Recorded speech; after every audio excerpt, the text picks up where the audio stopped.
It's time to talk about Biden's choice for vice president.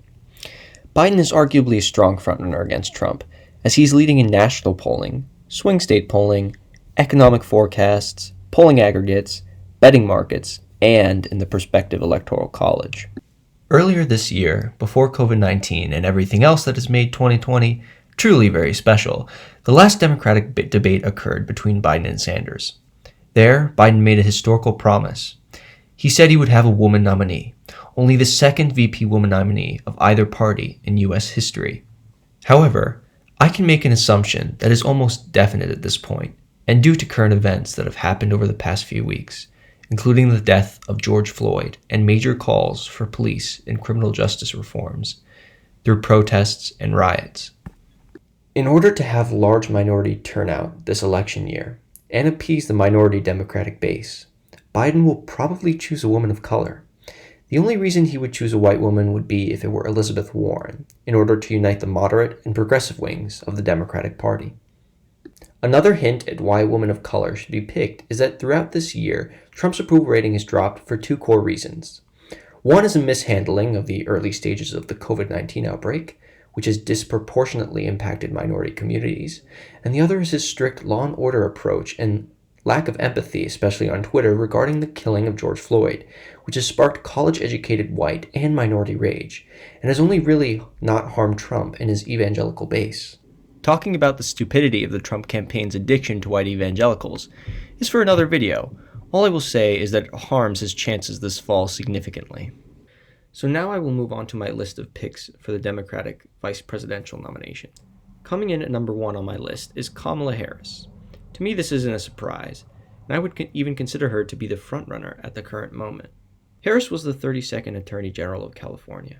She's very experienced in prosecution, law enforcement, the justice system, and criminal justice, which is relevant to the current situation in our country.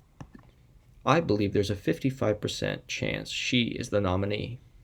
If she were to be vice president, Republicans would definitely not be able to pick up her Senate seat. Coming in at number 2 is Elizabeth Warren. I know what you're thinking. He's definitely not going to pick Warren. While I agree he shouldn't pick Warren, and probably won't, she ranks second because a lot of donors and party leaders are trying to convince the Biden campaign to pick her because of her progressive background. 1. She is also an experienced leader in finance and education reform, but is a very hated figure on the right. I give her a 15% chance of being Biden's vice presidential nominee.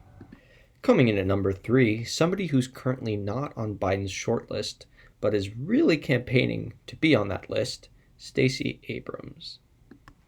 Abrams is an expert on voting rights and voter suppression, and could certainly help Biden in the South, especially Georgia. Her strong ambition makes her a good leader and possible successor.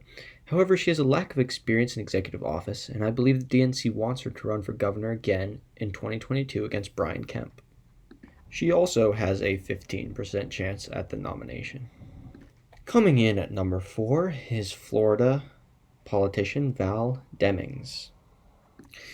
Demings is a former police chief of the city of Orlando in Florida and has a lot of experience with criminal justice and justice reform. She also, as a bonus, was a Trump impeachment manager. She would help as she is from the state of Florida, but I give her an 8% chance at being picked, a strong 4th place. And then, moving on to number 5, I have Keisha Lance Bottoms at number 5. She is from the state of Georgia, just like Abrams. However, she is the mayor of the city of Atlanta. She received nationwide praise from both sides of the aisle on her handling of race riots and protests in Atlanta, and she is one of the most influential current Democrats in Georgia.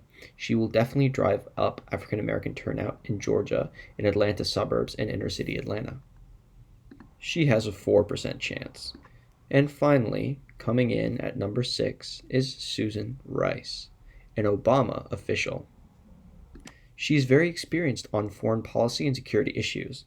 She received bipartisan praise during her tenure as National Security Advisor, and she's a proven bureaucrat and foreign advisor. She has a 3% chance of winning the nomination. However, I think that she would be a pretty decent candidate, although not as exciting as some of the other women on this list.